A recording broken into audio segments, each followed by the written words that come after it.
Գույքի եւ եկամուտների հայտարարագրից տեղեկանում ենք, որ գումարից 27 ոբշն։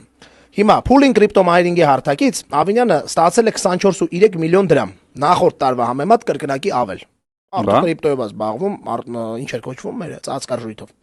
Մայրաքաղաքի ղեկավարի հայտարարած կրիպտո արժույթներից բիթքոյնի ծավալը 24-ին ավելացել է 0.95-ով, որպեսզի պատկերացնեք 0.95-ը տենց բան է, չէ՞, հնչում փոքր տա, հնչում, բայց ասենք $104,000 է, էլի։ $105,000 այսօր բիթքոյնը շուկայում։ Այս մարդը 0.95 տես թեթև ավելացրել է, էլի 0.95 բիթքոյն։ Ինչո՞մ գիտես,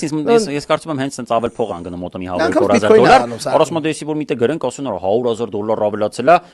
գյուղերում բաներում կասկածեն 0.95 բիթքոյն ախպեր։ Դրա գնա գյուղերում պատմասի Ժորժ ջան, արի ինչ ունեմ, 0.95 բիթքոյն ավելացել է շուխուռը դեր։ Հավայ 0.95-ը հասկանում եք։ Էդ փողարենա կնգասեն գերուհուն $2 միլիոն փող եմ ուղարկել, այ ախպեր ջան, արի ինչից եք խոսում։